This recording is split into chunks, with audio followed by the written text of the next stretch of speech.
Hello and welcome to Berkey and Badger's Board Game Babble, a live podcast recorded on YouTube.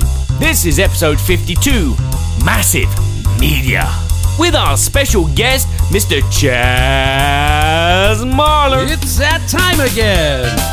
It's the Berkey and the Badger Board Game Babble Show. It's gonna get wild. It's gonna get wacky. It might even get a little zany. We're gonna talk about board games and the board game industry. And, you know, we might talk about anything else we want to talk about. Hey, hey, hey! It's Berkey and Badger and Chaz Marler from Paradise. And we are on episode, do you believe it, episode 52, Massive Media. And we're not talking about those overweight people that watch TV all the time. Are you talking about me again? No, that's just your fuzzy face that makes you look cuddly and chunky. Yes, I went to the doctor one time and the doctor said I was well nourished. One of them said I was mildly obese, and I said, I prefer to think of myself as beautifully plump. That sounds like a Pink Floyd song. Yeah. Beautifully plump. No, it's not Pink Floyd song. Uncomfortably numb. That's the one I was thinking of. Uncomfortably numb. Beautifully plump. Uncomfortably numb. Anyway, we're 30 seconds in with show and we're off the script. Hey. Welcome to another Berkey and Badger's Board Game Babble, the one and only podcast that is streamed live on YouTube. Yes, you can join us on the show, leave comments, and we'll try our best to read them out. Helping out we're a wonderful world of Babble It and my co-host Badger, better known as Barry Box of Chocolates. Yes. Oh, you wrote that in there, Barry Box of Chocolates? Yep. I wrote, because I got boxes of chocolates coming out my ears after Christmas and after my birthday, so I'm going to be chunky buns like you. Yeah, I just finished up all my Christmas candy. The tradition in our home, every year for Christmas, even when I tell them I'm going on a diet, because I always do, I always do a low-carb thing, they still buy me boxes of turtles, these caramel, pecan, and chocolate little things that are like heavenly, and I love them, and I savor them, so, I just eat one every now and then. Ooh. I don't eat turtles. I produce them.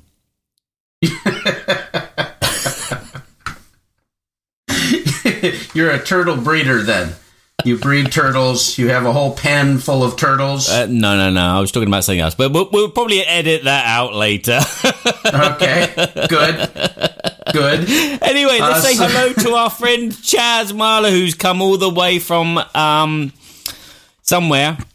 The sunny state. Yeah, the other room. Yeah, he's actually behind me, but no.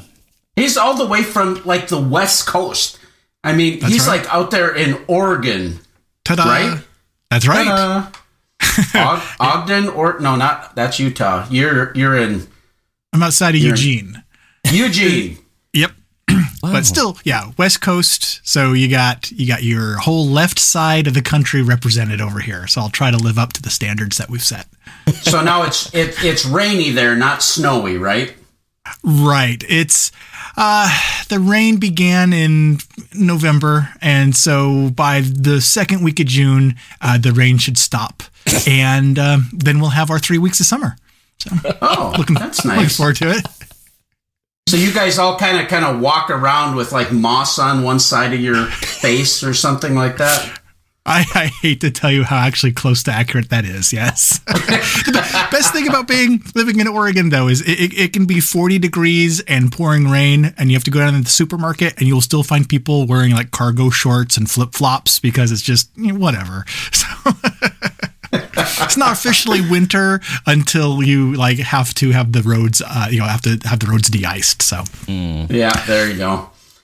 Well, we're enduring a cold spell. Now it's going to get below zero again, and 20 below zero in Minnesota. Yeah, sure, you betcha. So there you go. Anyhow, we're going way off course, and it's nearly 6 minutes. Yeah.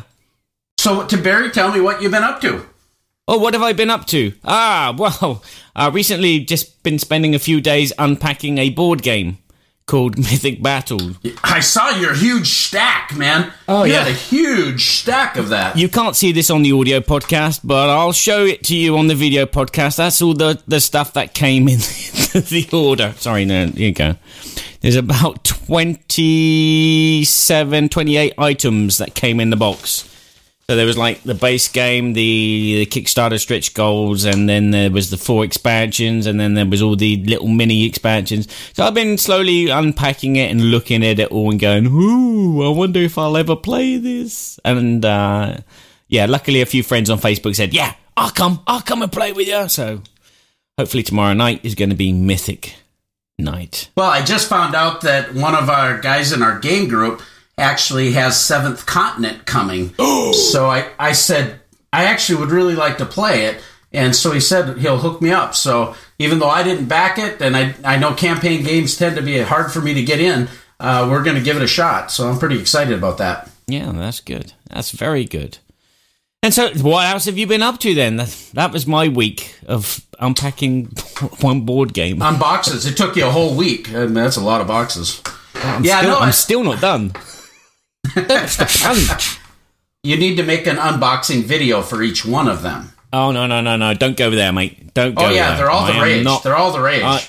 I know they're all the rage. It's for people that got nothing better to do. It's an interesting phenomenon. Yes. We'll talk about that later in the Babble section, shall we? Yeah, we can do that. No, I've just been actually getting ready for a bunch of cons. The con season is coming up, so there's been a lot of planning. I'm knee deep in getting fulfillment for Game Toppers. We're starting to produce them right now. Our standard rails just came in, and so those toppers are getting produced. There's all kinds of logistical things I've been working on like crazy so that we can get them in time. So I've been working on that, but in the same space, I'm trying to figure out how I got to go to Con of the North here in Minneapolis, February 16th through the 18th. Then I'm going to SaltCon out in Utah, Layton, Utah, just outside of Salt Lake City, with my good friend Ben Hilliard from Daedalus Production.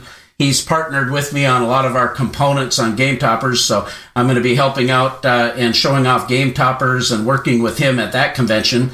And then I'm going to be down in St. Louis, Missouri. Yeah, baby. Where's that? Well, what's happening in St. Louis is Steve Luzinski from Miniature Market is setting up a superstore. This is going to be a 7,500 square foot board game superstore with 3,500 square feet dedicated just to gaming.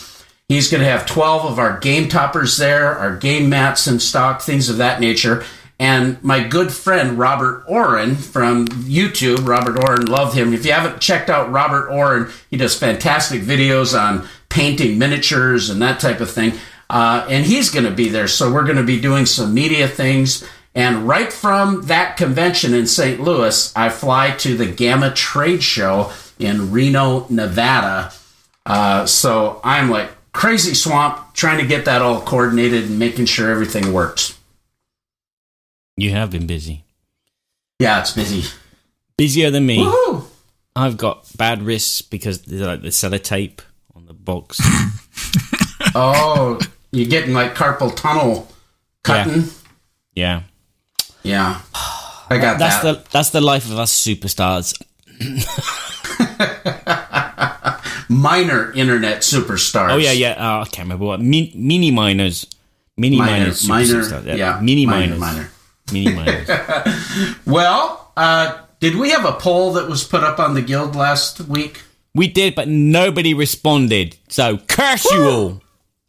Wow. No, you don't want to curse them, but we need to encourage them now to jump in on the polls, I guess. Board Game Geek Guild 2248. Very oftentimes will put up polls, and we take a look at, honestly, I don't remember what you put up the poll.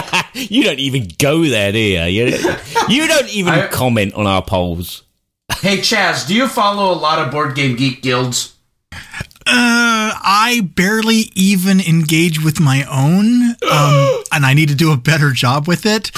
So for some reason, the notification system just never works for me when it comes to guilds. I will say, well, the guilds have been quiet, and I'll go and there's like 500 posts. So everything else, the notifications work, but for some reason, I never remember about the guilds. So I need to increase my guild game a bit in that respect. Yeah, Ben is online in the chat, and he said you need to hit the subscribe button on the bottom. And I a lot of times I'll put in a comment, and then I'll forget to hit the subscribe down below. Then I never get the thread. But I have a hard time with the guilds because I've got a lot of my favorite podcasts that I love to listen to, and I do listen to them. But for me to go back after I've listened to them when I'm at a computer to go comment, because I'll have thoughts, and sometimes I will want to comment, but I end up not commenting because I forget about it until the next time, and trying to navigate BGG to go find each podcast guild, and then, it's just hard. Yeah, so the poll that I did pass. You passed the poll. I passed a chart. Oh. Wow, that must hurt. The poll. Have a biscuit. Have a break. Have a Kit Kat. The poll that I did post was for this show about is there too much media content? But obviously there is a lot of media content, and people were swamped and couldn't answer. So. There was too much media content, they couldn't get to it. Yeah, they were all responding to everything else. So, well, maybe next time there'll be a poll. Well, maybe we'll do another poll. Okay, we'll do another poll. So tell me, Barry, I think we'll move on to our segment about things that make us go, Things that make us go, Board game news. Berkey and Badger reflect on the current events that are happening in the board game industry. Some may be good, some may be bad. But there are all things that make us go,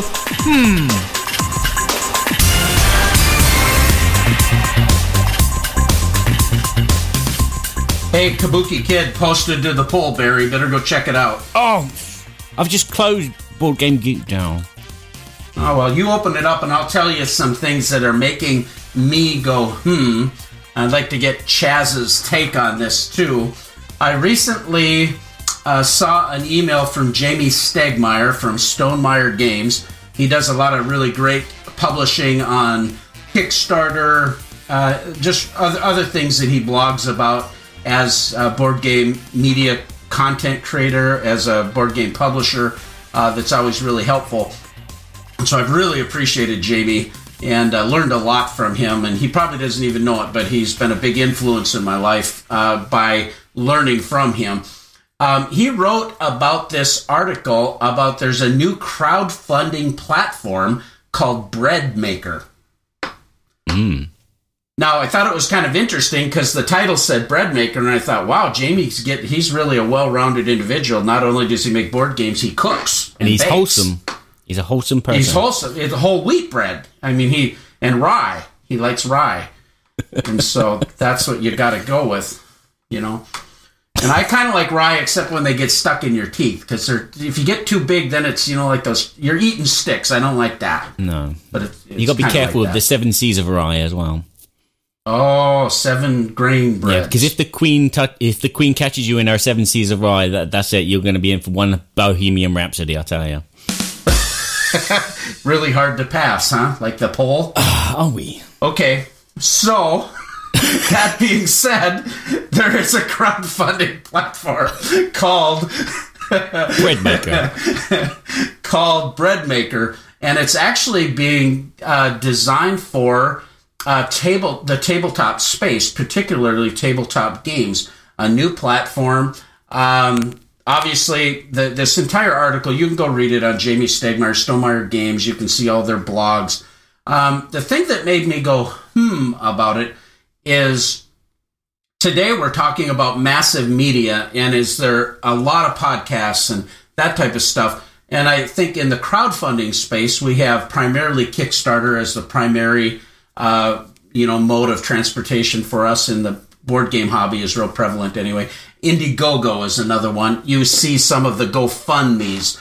Then we go to other crowdfunding type of places like Patreon and Podpledge and some of these type of things. So later in the show, we'll probably talk a little bit more about all that. But now we've got another one, but it's trying to hone in on this board game market space. Last year, $136 million went to Kickstarter board game projects. Yeah. Wasn't that a substantial increase as well over the previous years? From my understanding, in 2016, it was 101,000. So it went to 136, almost 137. And so that's a good 33% jump, a little more than that, in that Kickstarter space. Yeah, I went to ClickTracks today and I had a look there. And out of the top 10 projects, most of them are board games. There's there's 2 technology projects, and the other 8 are board games. You got Nemesis, the board game, Hate, the board game, Planet Apocalypse, Tiny Epic Zombies. It just seems like Kickstarter is the place to go if you want to get your board game made. Yeah, no, it's a fantastic platform. I guess the thing that made me go about it is that here you got a new company trying to come into this space that obviously doesn't have the marketing arm yet, but it's a new company coming into the space. Will people be willing to adopt that when there's already such a significant platform to get exposure to your idea? Chaz, what do you think about that? Have you heard about this Breadmaker? I actually did see it just, I think, day before yesterday. I first discovered it, and it looks like I'm not sure if it's launched yet or if it's very close to launching. I sifted through their website, and it looks like they have like a placeholder project there, but it looks like they're either doing like their tech test or their pre-launch test or something, or there might even be live. But I think that it's very interesting to see a crowdfunding platform targeting this much of a niche. That's really exciting to see. I also think that it's going to be a challenge, because when it comes to any sort of crowdfunding or marketing on the web like that, the very first thing that a game producer is going to want to do is go where the eyeballs are. Yeah. And so that's really the trick. Is I don't think it's necessarily, I think that the Breadmaker will live and die by the ability to obtain early adopters, get that momentum, and get that critical mass. That's really, I think, what any crowdfunding platform has to struggle with. Yeah, but if they offer a better percentage, they take less money from the actual funding. I think that more people will jumping ship. Yeah, that was something that kind of made me go too, because it's actually the same percentage, 5%. And 3% for processing, which Kickstarter basically is the same. But they have another initiative that is going towards retailers, so that retailers can actually get in on the Kickstarter of the Breadmaker creator is basically the synonymous term, and then you've got your makers. So the bakers and the bread makers. So yeah, it's kind of interesting. But so there you've got retailers that are going to be targeted with these projects, and they charge an extra 2% to drive your presentation to that audience, the retail audience. The retail stores is what I'm referring to. And that's an additional 2%. So now it's a 7% fee plus the 3% fee. And then currently, as I understand it, they are still working on trying to integrate pledge manager type of products that will integrate with it. Currently Kickstarter has its own pledge manager, but it's pretty basic. A lot of people, unless they have a really simple product, don't use just that. They tend to go with pledge manager, Backer Kit, who I used with Game Toppers and was thrilled with, CrowdOx. There's other ones that are out there. And they don't have an integration tool for that. So if you have an inventory that has a lot of SKUs or a lot of items, they need to get that functionality in place for that creator as well. Yeah, interesting, huh? So let's make you go. Barry. I'm gonna do what Chaz is doing. Just rub my chin and look intelligent, as if I'm thinking about something really. I'm hiding the fact that I'm coughing my lungs out. There's a mute button. Push it. There's also a switch off button because I want to get out of this podcast as quick as possible. Oh dear. So, what's been making me go the recent announcement of Forbidden Sky, which is the third installment of the Forbidden series from Matt Leacock, has made me go, Oh, yeah. Indeed. You know, I don't have a problem with the games. I'm just wondering why. You know, maybe hopefully there's something new in the game, a new mechanic, which makes it interesting. Otherwise, it's milking a cash cow, which a lot of people are moaning about with this game. No. Batman! Saying it's just a cash cow off of Conan. But, yeah, it's interesting. I mean, I like Forbidden Desert. I think that's a fantastic game. And I am intrigued to find out what Forbidden Sky is going to be about. Yeah, it made you go, Yeah. I think that Jamie Stegmaier, he wrote an article about this too, this perception of milking or just creating something to get additional dollars when you could have just done it to begin with. But with two of those offerings, now they've got a third. I have to think with that brilliant design team that they're probably going to come up with something that's a little more innovative rather than just a reskin. And always with something like this, it's a case of implementing a new rule which twists the game a little bit, makes it a bit more challenging or a bit more interesting, or which is always great. Because I mean, in Forbidden Desert, there was the whole searching for the items, and it was all cross-referenced, which is really great. And the sand level building up, which is again different from the land submerging under the water. So yeah, I'm curious. And I'm sure it's going to do very well because the design, the look, it's going to be great. And it made me go, Did you get a chance to see that yet, Chaz? I only saw the announcement. I haven't gone and seen any images or anything about it. But I'm a big fan of the Forbidden Island and Forbidden Desert series, so definitely we'll be checking that one out, and probably we'll add it to our rotation to play with the family because that's one of our favorites. Oh, cool. Well, I think we're going to go into our sponsorship, and then we'll go to our game show with our friend and contributor today, Chaz Marler. We'll do our What Game is Behind the Door. But first, we'd like to just give special thanks and kudos to our sponsor, Arcane Wonders. We've been with Arcane Wonders now for over a year, sponsoring the Berkey and Badger Show, and this company has just been phenomenal to work with. Brian Pope, the owner, Tony Galati, John Rogers. I've had the privilege of working with Arcane Wonders at many of the conventions as the Sheriff of Nottingham and as the King on Royals, and then likewise the Viking Chieftain on the new game Spoils of War. The reason I'm talking about this, rather than just their products, I just wanted to give you a little insight to Arcane Wonders.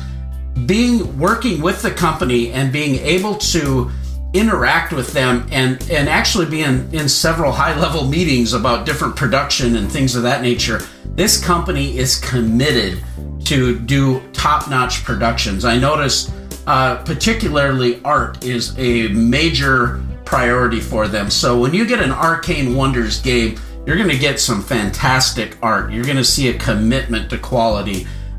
Their Dice Tower Essential line, I mean, they've really been doing great. You got Tom Vassell, who is recommending these games, of course, so you have an influence there where he's saying, hey, I really like this. And Tom has, a lot of experience in the hobby, obviously. Well, these games are brought to Arcane Wonders, and they figure out, okay, is this game good enough to bring to market, and can we give it our touch? And that's the commitment you always get from Arcane Wonders. Sheriff of Nottingham. Man, this game has sold 150,000 copies, and now you can get the expansion, All the Merry Men, from the game, and this allows you to play up to 6 players. So you have 2 deputies. It also incorporates the new laws. I'll never play Sheriff of Nottingham now without the laws. Love it. The hit game Viral has been doing really great because it's just got such a new, innovative look and feel with the anatomy of the body, with area control, and it feels different than a lot of area control games, and a lot of people really enjoy that. There's the expansion for Onitama, which is really doing well. And then you have Royals, Spoils of War. You've got Mage Wars. I mean, we've got tons of stuff from Arcane Wonders. So check them out at arcanewonders.com.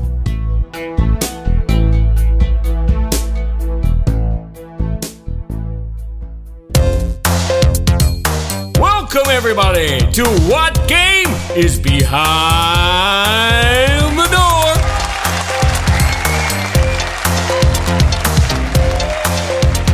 In this segment, will we put in our special guest to the test by asking them 3 questions.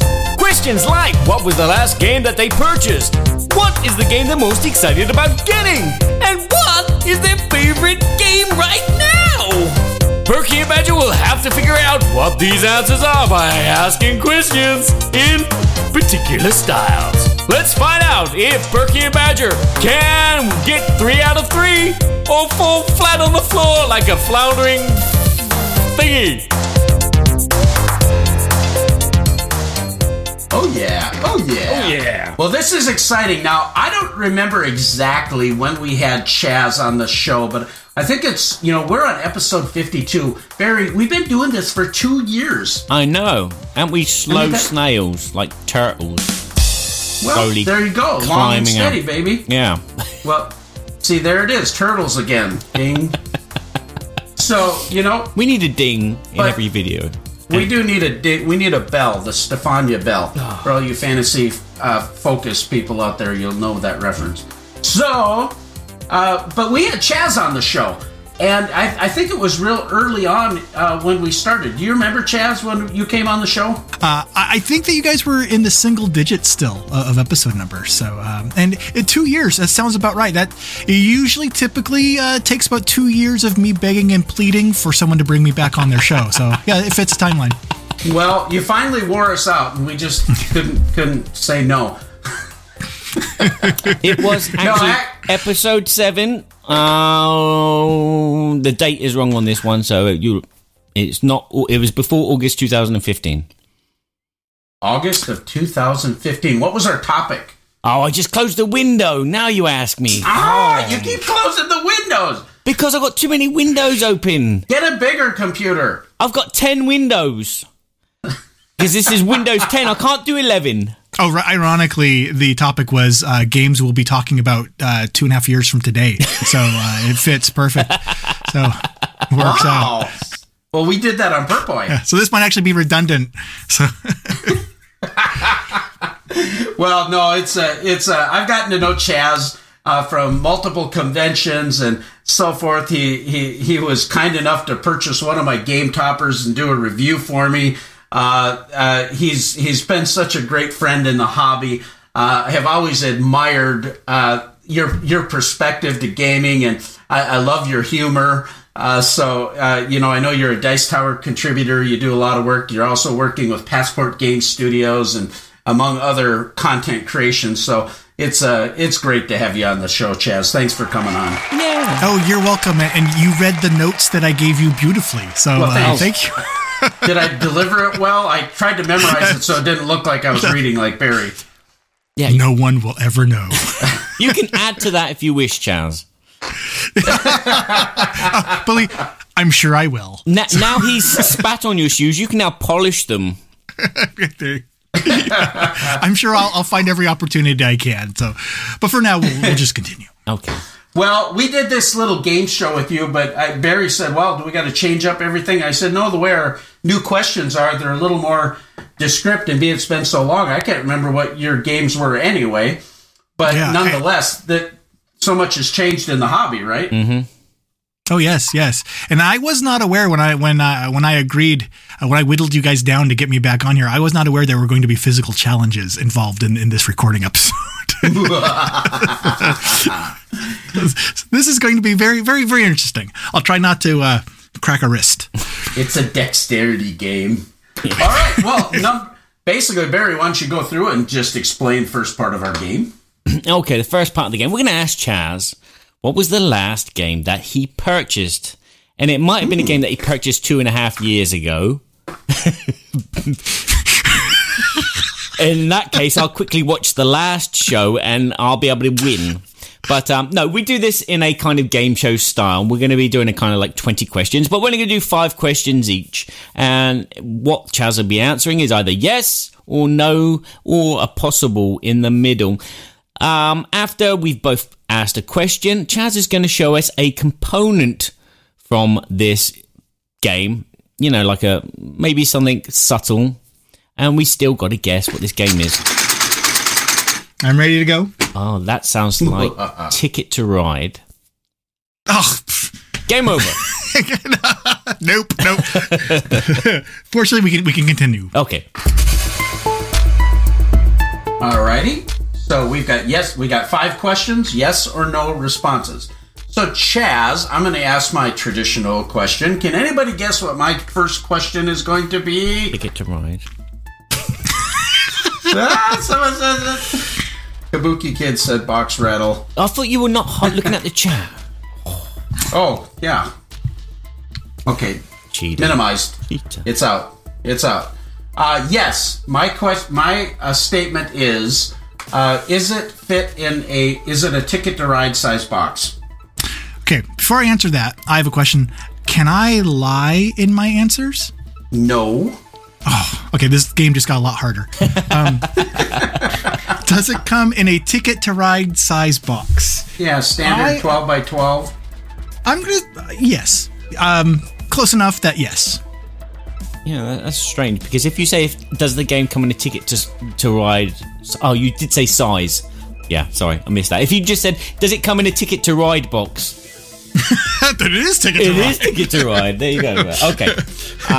Okay. Does this game have wonderful minis? I'm going to. While it does have plastic components that are shaped, I would not say it counts as minis. Yeah. Okay. And if you really want to know about the box size, I'm estimating the box is probably a 10 by 10 by 4, 10 by 10 by 3, or 10 by 10 by 4. So is that metric or is that? That's in just inches. A little bit smaller. That's 0.08 hogsheads one way. Okay. 52 baby toes. Yes. Okay. Well, that's interesting. Okay. Got plastic. So do you have a guess? You got a guess, Barry, or should we keep asking? We go straight to the component moment. Ooh. As he says. Component moment number 1. Component moment. Ah, so this is where I show one? Yes. A component Let's that is. show... No turtle references No here? turtle references. Okay. All right, so you can take a look at this little bad boy right there. Oh, it's a very large token. It's about 2 the inches size by 2 inches. Yeah, about the size Got of a a tea triangle coaster. with an eye in it, so it's an Illuminati national treasure thing. It's a Templar. Here's a roll of duct tape for reference, for size. There you go. And we'll have to get a pair as well. Yeah, it's a huge token. Huge. Okay. Believe me, it's the most luxurious token you've ever seen. Okay. Huge. It's at least 8 baby toes in width. So yeah. Wow, 8 baby toes. That's a 7-month or an 8-month baby? I don't have a guess. Do you have a guess, Barry? I haven't got a clue. Let's move on to the next round of questions before some babies are amputated. Is this an auction game? And no, it is not. Does this game have mainly Euro style mechanics? Oh, well, that's... I say mainly, so, I know there's lots of crossovers nowadays. Yeah. It is definitely more strategy-based than luck-based, I would say. And it involves more of placing components into the play area. And, bonus hint, there is no dice. So that's why I would definitely say it is more Euro-y than American trashy. Opponent moment number 2. There you go. Here. Got some nice plastic pokery chips of sort. Wow.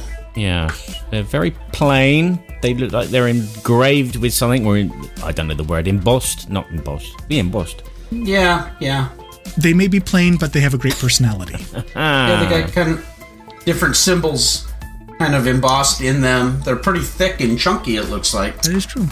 Yeah, and they come in lovely colours like yellow and taupe and clay and plague colour. and seafoam green. That looks like bubble bath foam colour. Yeah. Do they have mauve? That looks like mounted black wax. There are 6 colors of them. Okay. Oh, I got an idea. So it's a six-player game. He should have only shown us one because it is a component, which is no S on the end. Oh, I showed you all 6 because I know you guys have no chance. Okay. Right, that's it. I'm looking at this forum now and see what they say. Maybe this is silly, but my guess is going to be: is it the new Game of Thrones Catan game? No. No. It's not. I played that the other day. It's not Game of Thrones Ticket to Ride either. So, that's... Oh. The Game of Thrones Monopoly? Game of Thrones Simpsons Edition? Game of Thrones Simpsons edition. That'd be cool. Game of Thrones Munchkin. Yeah, I pass. I'm going to pass. Okay. Question 3. Question number 3. Is this a game that came out of Essen? That I'm not sure about. To be honest, I'm not quite sure if this game is either relatively new, since Essen or so, or it has been out for a while and flown under everyone's radar. Well, I'm trying to think of the reason I asked that is that Board Game Geek Con in the Hot Games room, where they had 30 game toppers, by the way. I bet those were fun to set up. That was awesome. Okay. Can I ask, is this an expansion? It is not. Okay. Ooh, component moment number 3. Say hello to this. It is a plastic mini. It looks like a little castle, or like a tree. And again, all 6 colors have one of them, and all 6 of the player colors are the same design. Okay, they're kind of like chalices or claws that have got bases, which probably something sits in, maybe. Ooh, this is intriguing, Chaz. I think you're going to blow us away. Do things go inside of that, or... Is that your question? No. Things do not go inside of that. However, they do have this nice base, which makes it really easy for them to sit on top of the chips. Wow. Or even on top of a stack of chips. Okay, so we must have some kind of area control mechanism going on here. With chips. I don't have a clue. How about you, Barry? No, I haven't got a clue. Let's go on to question number 4. What can I ask? You can ask if there's trains in it. We know that it's a newer game. We know that it's in a Ticket to Ride size type of box. It's not auction. Doesn't necessarily have minis. It is a 2017 game. 2017. Is it worker placement? Do you consider this a worker? Could be. Then could be, yeah. Like in was it Pursuit of Happiness? You have sand timers, but they are your workers, okay, so to speak. Right. You're allocating time, but it's a worker placement, isn't it? Okay, yeah. I will say, yeah, you do have a finite amount of these as your resource, your currency, or so, and you are placing these to control areas. So in that respect, there you go. And this is the last game you purchased. Gosh. I mean, go ahead, Barry. I'm thinking a stupid question is like, is this designed by a German designer? You know, if you can't read the name, then yes. Wow, maybe. There's a lot of letters in one of the that's the graphic designer. No, the name looks very Euro-American-y. Okay. Component moment number 4. All right, here comes some cards. And here comes the Jester. So you can look at that. 1, 2, 3. Okay. Interesting. Yes. The Jester with some dots. I don't know if the dots count as like points. There might be 4 on there. The Jester looks like a very suave English chap or German chap. Yeah, with a big moustache and very colourful uniform. Much like a Jester. Kind of like you on our marquee. Oh, right, yes. Kind of like me. I'm going to stab in the dark. It resembles Imaginarium. Is it Imaginarium? Or is that not out yet? It is not. Okay. But then again, he would have known the name was not German because it would have been Bruno Catala. Idiot. I wasted a guess. In honor of the throne, that's my guess. No. I've heard... I haven't seen that one. I've heard of it, but why does that sound so familiar? I don't know. The board looked gorgeous. Yeah, I think that's one I've recently added to my wish list. But no, it is not that one. Okay. Right, question number 5. Last question, Berkey. Oh, boy. I can't remember last time we got to the last question. Ooh. Yeah, this is a... I wonder what the guild is thinking about all this, if they're catching up. I'm not looking still. No, I'm not either, but... I'm contemplating ever inviting Chaz back on the show because he's making us look stupid. Tricky. Oh, it's going to be another 2 years. Oh. Tricky, my precious. Okay, is it... does it play under 1 hour? Yes. Yeah. Okay. Box says 30 to 45 minutes, and once you know what you're doing, I would say 45 minutes is completely plausible. Okay. I'm gonna ask the perfect question. Does this game play with more than 2 players? He said, trying to bring this part to the final as quick as possible.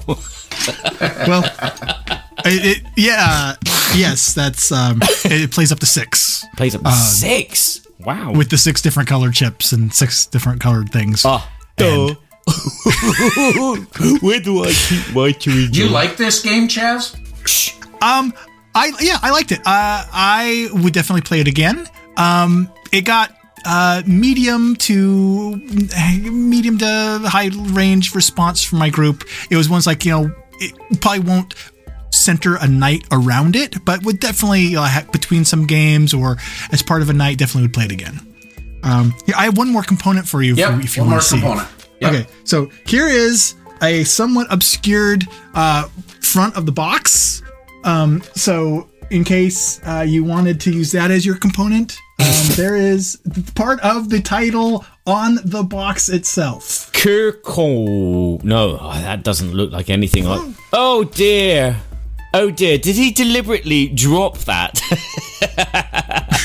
I kind of saw it said something about like Curry Court. Cursed Court. Hey! Yeah. There it is. There we are. We failed, and Chaz stumped us. He did stump us. Tell us a bit about this Cursed Court, then, Chaz. I don't know anything about it. No, Cursed Court is Cursed Court is a game where each player, oddly enough, up to 6 of them, has a different set of like 30 or so of those big plastic chips, and this little, they call it the crown piece as well. Okay. And the board, it has this board that has these this 3x3 grid of different nobles. Okay. And what you're going to do is you have this deck of cards, which repeats, and falls on the floor, repeats all the nobles in here. So this has various multiple copies of each of the different nobles that appear on the board. So you're going to have this board in front of everybody. And you'll notice that in the board, you have these spaces between each noble and along the sides and the nobles themselves. So everybody is going to, there's 3 rounds, and each round, everybody's going to be dealt a card on their left and their right. Okay? And so it's kind of like between 2 cities where you're sharing information between the players on your left and right. So I will see that this guy on my right is going to be scoring points this round, and this person on my left is going to be scoring points this round. But everybody else has cards, so they have some incomplete information they're starting the game with. And then cards are going to be coming out in kind of a 3x3 grid placed on the table. Like we might at the start of the round be placing this one. So as cards come out on the table, the cards that you have between the 2 players and the cards out on the table, those are the nobles that are going to be scoring points at the end of the round. So you have this pretty good idea of which one of these spots on the board are going to be worth points. So you're going to be placing your bids by placing your chips and your crown and stuff. There's multiple crowns for each player. You're going to be placing your bids down on the spots that you think are going to score. But when you're going to go around the table until everyone has made 4 bids. And when you place a bid, the next player or future player around the turn can replace your bid by bidding at least double of what you've put down. Ooh. Maybe it's only 20 chips that everybody has, because I know if you bid 11, you can't be dethroned. So you're going to go around until everyone has placed all of their chips out on the table. And then everyone's going to reveal the cards, and the more cards, the nobles that have cards that have showed up are going to be scoring points. So anyone who has placed their chips on a spot where a noble card has not come up, out. No scoring, remove those chips. Then everyone that's left, it is possible that there will be multiples of the same cards that have come up, because you have like 9 nobles, but you have this whole deck here. So the more instances of that noble that have shown up as well, the more points that spot's going to be worth. And so it is possible that there will be, like, if there's 2 kings that are revealed as you're playing, you know that those kings are going to be really valuable, and everyone starts fighting for that spot. Now, you get points not just for putting your chips on the king, but I showed you how there are little like squares and stuff around each character as well. So you can place your chips and bet between the king and the character next to him, and that will score if the king and the character next to him come up. So you can start to hedge your bets and play the odds of which characters are still in the unrevealed hidden information and score. And you do that for 3 rounds, and then the one with the most points wins. Sounds a bit like roulette, but with cards. Yeah, I was just going to say, yeah. A little bit, yeah. I can see that. Yeah. So we, like I said, we played it, and it was one where I actually hadn't heard of it. It's published by Atlas Games, and Atlas Games isn't on my radar at all. And so when the Atlas Games, actually, I bumped into them at a convention and I saw it. It's like, this is interesting. I'm going to check this out. And it's like, this kind of is a little bit different. As far as area control and bidding goes, it's a little different than anything else in my collection. So I was like, I'm going to give this a try. And and it went over pretty well. And, definitely, like I said, we'd play it again, and I enjoyed it. So, and it's staying in my collection. Cool. So there you go. Yeah, I remember actually seeing a video of this at Essen, so yeah. Yeah, it looks interesting. Thank you. Yeah. Okay, stumped us. Number 2. Number 2, this time we're going to get him, because Chaz is an excellent drawer, and we're going to ask him what is the game that he is most excited about. He is a really good drawer. He's like a graphics guy, and he knows how to paint, and he does murals. Yeah. Yeah. Okay. And he uses big brushes that have rollers on them. Yeah, I've seen he made some wonderful clouds. Really awesome clouds. Yeah. And he used the roller for those too. That's funny. I saw Scotch tape on them. Strange. Anyway, so question number 2 is, what is the game that Chaz is most excited about getting? Now, he's going to give us a clue in the form of an image. Hopefully, he's not going to draw the exact replica of the box art itself, but he's going to do something. Yeah, I can see his head's down. He's going away there. He's reaching the first furlong. He's jumping the first jump. He's jumped the first jump, and the nib of his pencil has broken. Yeah, so he's going to draw us a picture, and we got to guess. Well, and this is the game that he's most excited about getting, and this is the game that he's most excited about playing because here's the first part. Oh, it comes in parts. Oh, first part. Okay, it looks like a box, like 3 boxes. Maybe I should write in the rules on the show notes that this is like telestrations, not 10. It's a 10-part episode. Yeah, we're gonna get a slideshow here. Look how good that drawing was too. Yeah, they were nice boxes. Could you shade it a little better? All my Mythic Battle boxes on top of those boxes because they look really sturdy. They did look sturdy. It looked like you could crawl in them. He's doing a live show animation. He's going to add something onto this. So if you pause the video, he's going to flip through them and it's going to move. Oh! So there's a great big box on a great big sailing ship, like a container. Ta-da! It's the game container. Yeah, Ticket to Ride edition. Oh, nice. Yes. And but there's a little more to it. Here, it's not this version of container. It's this version of container. What version? The down version? It's not small and tiny. It's this not small and tiny in your face, very large. It's the big box container? It's jumbo. They made a jumbo edition of container that's shipping within the next. Yes. Yeah, it's the little ships in it are like 7 inches, 7 inches big are the ships, and the containers are just as big to fit on there. I played Container a couple of years ago, and it was out of print at the time, so it was at one of these larger conventions locally. So I haven't been able to track down a copy myself, but I've been looking for a couple of years, and then when I saw this jumbo edition of it, I just was like, oh, I got to scoop that up. So I'm really, I pre-ordered it through the website like 8 months ago, and it's supposed to finally be shipping like within the next 5 weeks or something like that. This was a Kickstarter, or? I think they might. I missed the Kickstarter, but they were also pre-ordering it they're taking pre-orders through their website as well. So I jumped onto the pre-orders. What's the company that makes it? Mercury Games. It's Mercury Games. Wonderful. So what do you like that's so special about this container? What I really like about it is when I played it, it's a game in which the players, what you're doing, basically is the players have factories, and you have various different widgets that you can create. Everyone can create like the same 6 different widgets or something like that.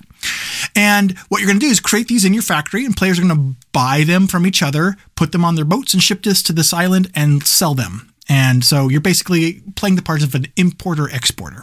And everyone sets the prices for their own widgets that they are creating.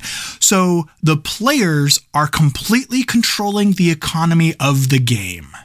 And that's what I really dig about it. When I played it, you could either, price competitively or try to flood the market with, making everything of one widget possible. I actually played where I tried to buy up everyone else's copy of a certain widget, and then I spiked up my price real high. So if anyone wanted it, they had to buy it from me at a really inflated price.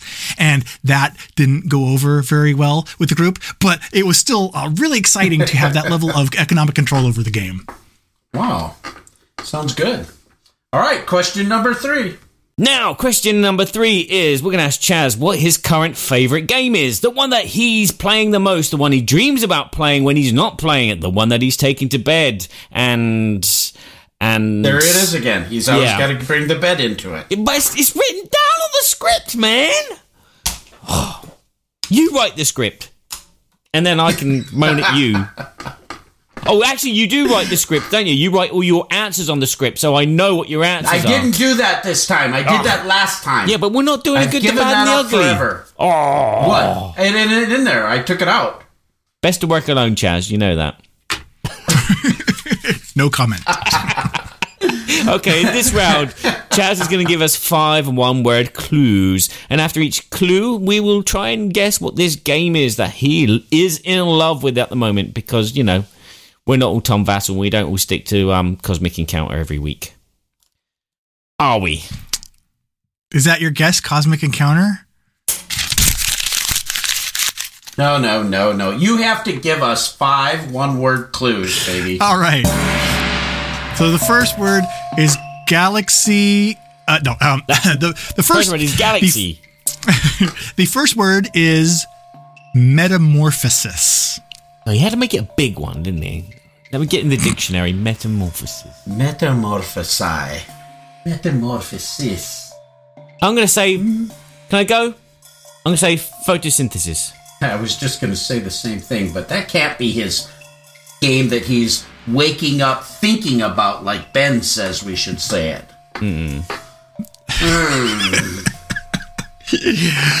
No, it is not photosynthesis. Yeah, because you said galaxy before. That's kind of like... Well, galaxy was just a joke reference to Cosmic Encounter. Metamorphosis. So it's going to change. I'll add a laughter on when you say that on the audio podcast. That's what we need. We need a laugh track. Don't confuse things. I've only got a certain amount of wires that I can use, mate. All right, I'm going to skip on that one. Go ahead and all right. Let's do number 2. Community. I'm not going to do a number 2 because that'd be a turtle. Community. I should be writing these down. Community and metamorphosis. No. All right, number 3. Boulder. Is in boulder. Is in boulder as in like me, or boulder like is in like a stone. Boulder. Don't spell it. I can't spell. So metamorphosis, boulder, and what was the other one? Community. Does he mean co-op? Yeah, but being communities and like a group of people. This is the game he's most thinking about when he wakes up in the morning. Yeah. He's thinking about community boulders in the community. Yeah, that metamorphosize into rock people. Maybe the 4th clue. Good grief. Okay, 4. Adhesives. Adhesives. He's playing us for chumps. You're a mean one, Mr. Grinch. You got cobwebs in your soul. He's probably got this board game is probably he has to hold it down with boulders because it'll blow away in the wind when he plays outside. So the boulders glue to one another. Yeah. And they metamorphosize into adhesives. Good grief. Adhesives. This is the game that he loves the most. This is crazy. He had to stick it together because he bought it from a thrift store. Yeah, it's a throwback. Thrift store throwback. That's what it is. Maybe it's one of these games from back in history that he's found some rules and made a print and play version of. All right, I don't know what it is. Number 5. No, number 5. Legacy. Oh, I know. Do you know, Barry? I think I know. It begins with a C, yeah? Yep. And it has the word like that means boulder in the end of the word. It's Charterstone. That's right. Ticket to Ride Charterstone edition. But yes. Game of Thrones Simpson edition. Yes. But yes, Charterstone. Oh, boy, howdy. My wife and daughter and I have been playing this. We are about, I think we're a little more than halfway through. Wow. I think we're going to start the 7th game out of the 12 or so. But we have just been enjoying this game so much. It starts out a little slow. And at first you're like the first game or two, you're like, this is it. But it just presents itself and adds layers onto itself so beautifully and so elegantly. And it's one of the few games where after we've played it, my wife and daughter both are like, they start setting up for the next game immediately. Like, we're playing again, right? We're playing right now again. And we've been playing like 2 and 3 games at a time instead of just playing like one game a night. It's been really enjoyable and really great. Well, how long does it take to play each scenario? See, that's what's really weird about it. It started out that a game would be 15, 20 minutes tops, if that. The first 3 or 4 games we breezed through. Like, I'm going to say 20 minutes tops each game. And then we hit a point where they changed, and the games now are 45 minutes to an hour at least, each game, because we were playing, and then all of a sudden we all got really cutthroat and ruthless and really figured out these little engines and stuff that we were doing. And so it has evolved. The game length has definitely evolved as the game has its complexity has increased. And what's really neat about it, if the very first game of Charterstone had all of the rules that have been introduced by like game 7, it would be not nearly as fun. It would be a little bit of a bear. But the way that they add layer by layer each game is what has helped to make it really enjoyable. It has layers like onions, right? Yeah, exactly. Yeah. Now we've mastered that. Oh, now we're going to put another little twist on it. Okay, now you've mastered that. Here's another little twist. And that's does it when the like what you had pandemic, you pretty much knew that you were going to have like 20 or 22 sessions without giving any spoilers. Is it like that? Is there a set number of campaigns that you're going to do, or? Yes, there is. There's a certain, I can't remember, it's between 12 and 15. And because as you're going through, you'll be pulling these cards out that have stickers that tell the ongoing story, and you're putting these stickers in the back of the rule book, so you can see, we have 10 more sticker slots, so we know that the story's going to end after that many. So you can definitely tell it has a finite campaign. Yeah, Ben made a comment, and I remember that now, that they actually have a recharge pack, so after you've gone through this, that you can replay the game. Yeah, and the board is double-sided, so you actually, if you get the recharge pack of all the cards and stickers and stuff like that, you can just flip your board over, and you don't have to go track down a new board, which is kind of cool. I don't know whether you stick the recharge pack in with it. If you got a board already there, you might as well have the recharge pack at the same time. Ooh, well, that's just my opinion. But a lot of people have been saying a lot of good things about Charterstone. And the way you described it, like your family set the next game up after the first game, reminded me of the time that I was playing Viticulture with my wife, and we were like doing it kind of like Legacy style. Viticulture, Jamie's on fire. Stonemaier Games, they've really done such a great job with so many of their titles. They just make good games. Absolutely. Yeah. And they're not pumping out 20 of them a year. They're not just pumping out a ton, seeing which ones stick. Not that that's not okay. It's just that he seems to be really zoned in on really making some of these really high quality games that seem to have a long tail. They seem to stay in retail. People seem to keep playing them wherever you go. You're still seeing people play Scythe, and Viticulture. I mean, you see people playing that all the time. Well, I always call it the Blizzard mentality. Blizzard, makers of World of Warcraft and stuff like that, they always have their motto is the game will be done when it's done. And they don't worry about timelines or anything else. They have that luxury where they're able to say, we're going to work on this until we are happy with it. And we are going to just focus on this one game and just polish this and make it the best possible. And when it is released, then we will reap the benefits of it. And I get that same vibe from Jamie with Scythe and Charterstone and stuff like that. It'll be done when it's done. Yeah. Well, I think we're going to move on for time's sake. We're going to move right into our Babble topic.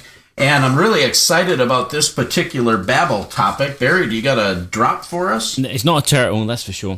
And now it's time for the Babble, Babble, Babble, Babble, Babble, Babble, Babble, Babble, Babble, Babble, Babble, Berkey and Badger's Board Game Babble.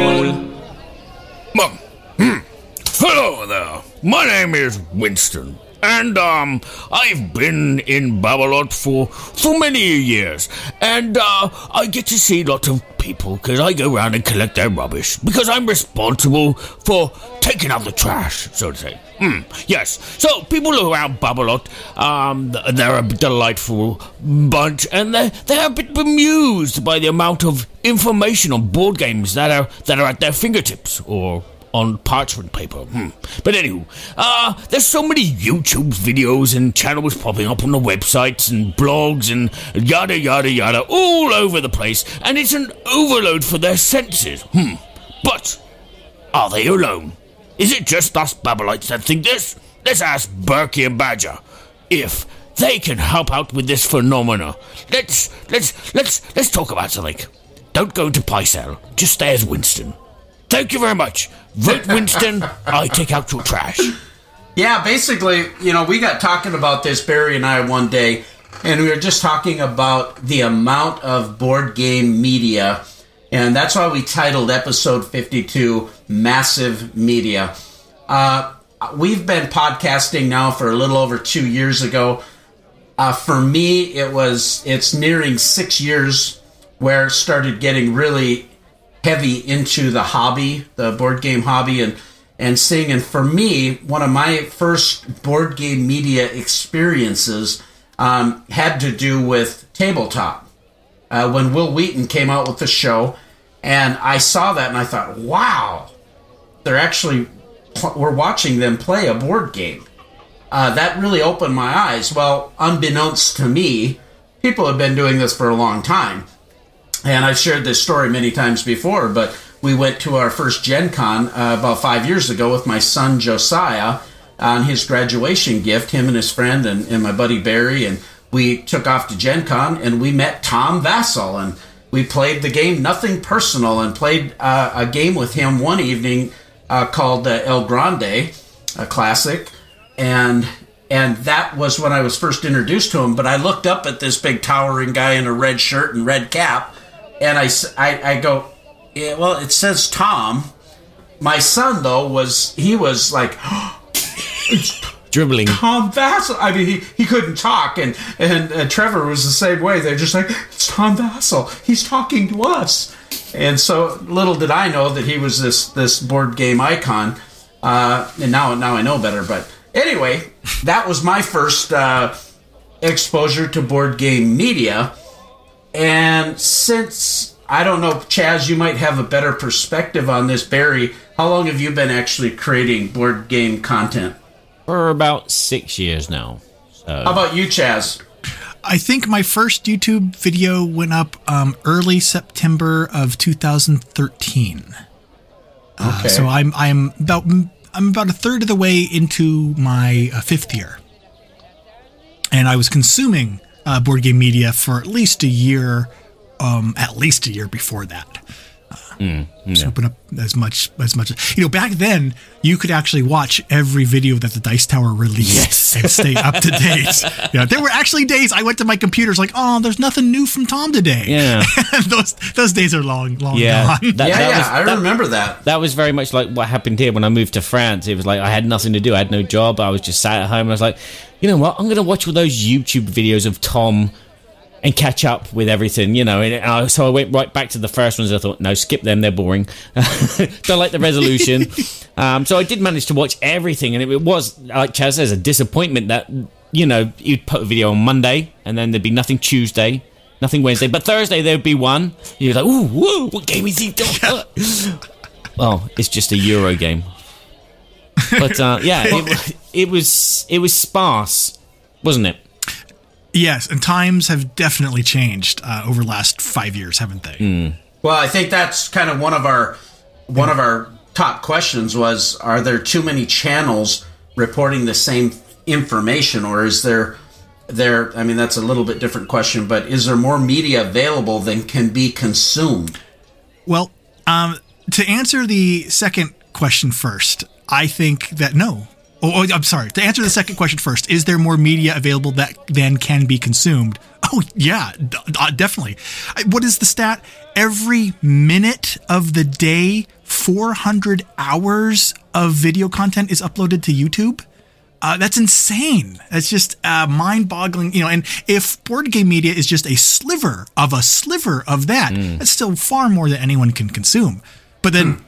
Are there too many channels reporting the same information? I think I thought about this, and I think absolutely not. As long as everyone has their own unique, different voice, then you're never going to have too many voices.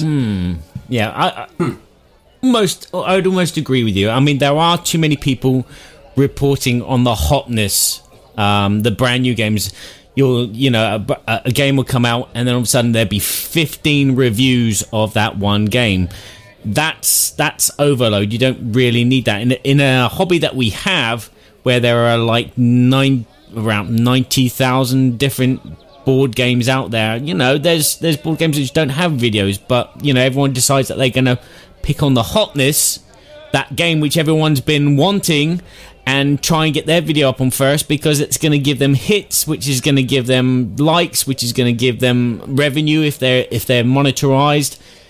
And that's when it becomes, I don't know, it kind of like dilutes it, because the reviews are not thorough, or they are box openings. Yes. I'm going to be the first person to open a box of Mythic battles, and I'm going to put it on YouTube and get 50,000 people to watch it, and it's totally pointless. I saw that today, actually, that I saw like 4 or 5 different channels getting their Rising Sun Kickstarter. I haven't received mine yet, but people they want to jump in on that thing. They want to get a taste of that big new scoop, if you will. Now, I don't fault anybody for doing that. Everybody's excited about getting it. But I think as content creators, you want people, you hope people enjoy your stuff, right? That's why you do it. You do it to have fun. You do it, and you hope it enriches other people. Anyway, that's why I do it.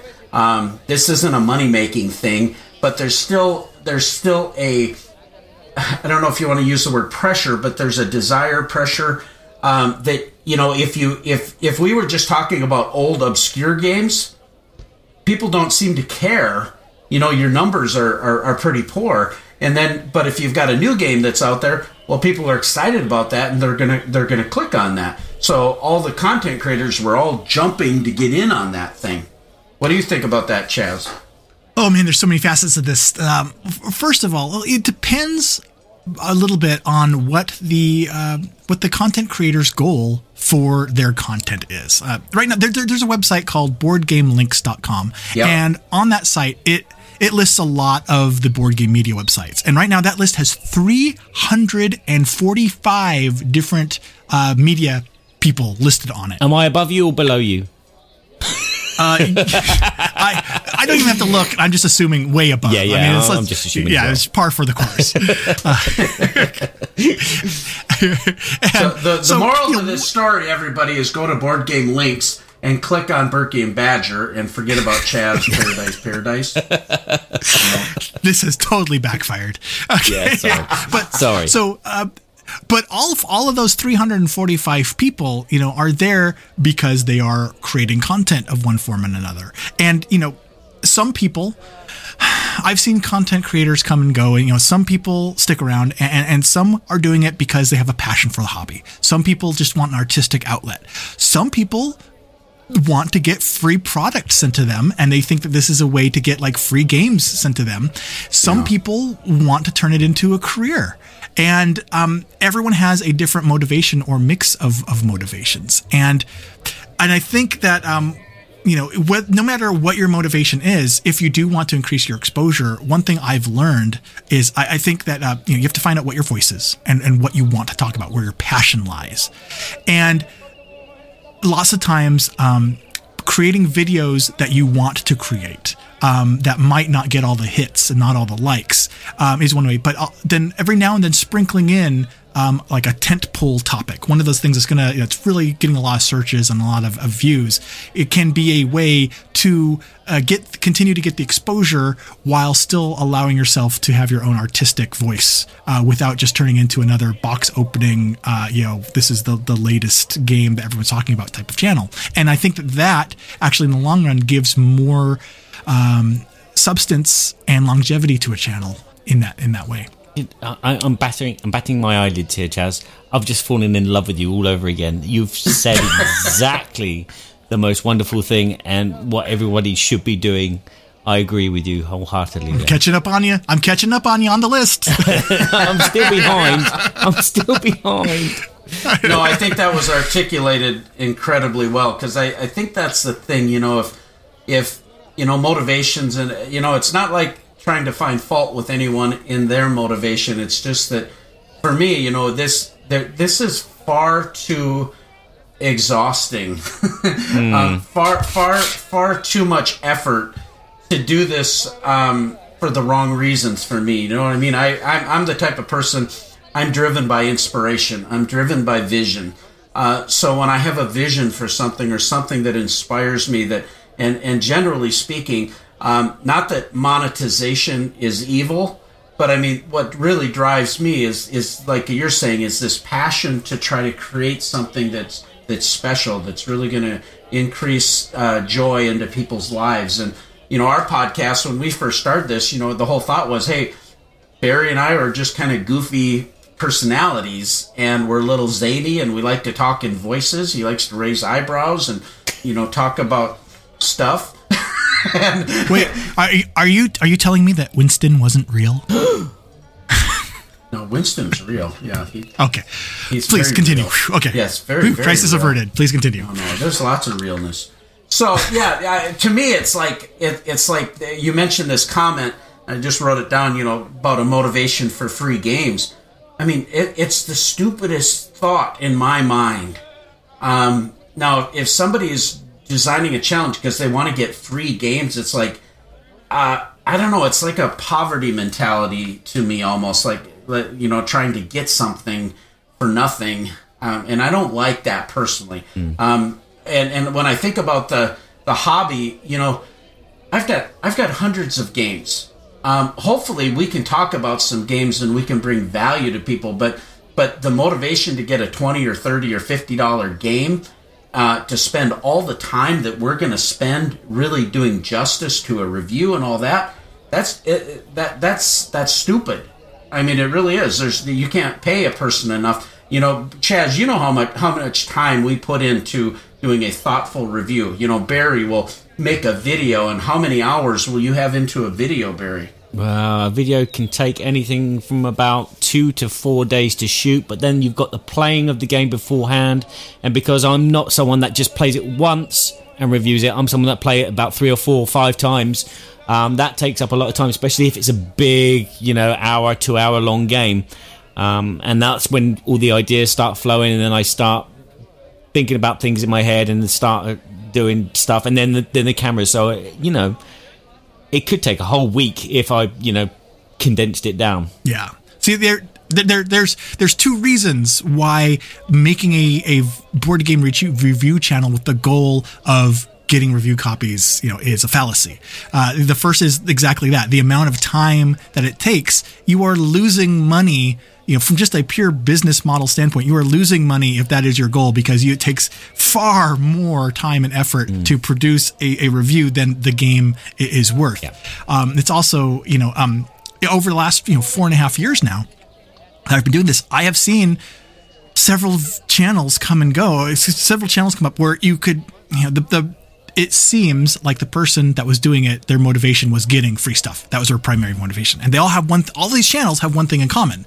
They no longer exist. They've all crashed and burned because of that mentality. Because of the second reason, a board game publisher isn't going to go, hey, look, some new guy just started a channel and wants a game. Here you go. There are 345 other board game channels and stuff out there that have established audiences that the publishers are, by their own business acumen, are going to try and go where the audience is. Mm-hmm. So if you are starting a channel with the intent of just using it to get free games, you might get some free games, but they're going to be 3rd tier, 4th tier product at first. You have to build your audience and build up to it, because there's no reason for the large publishers to spend their own money shipping you stuff. I remember Scott Morris said something to me. He said, and this was when we first started, because I really like talks. He has his own channel, Crits Happen, and now he's working Passport Game Studios and all that. But he said something. He said, so I wonder if people really know what it means if they really become successful in the content creation space in the board game hobby. And it's such a profound statement, because if you really become successful, this no longer becomes just a little fun hobby time. This becomes a significant commitment of time and resources. And what does that mean? And people might not understand that. How do you balance that with life? There's not a lot of money in this, right? So you've got life. You still got a job. You have family. You've got commitments that, honestly, I think those should be your priorities in life. My priorities anyway, I should say it like that. So can you balance it? And all of a sudden you got 30 games on the shelf that publishers give, unless you're a person who doesn't care about, honoring that.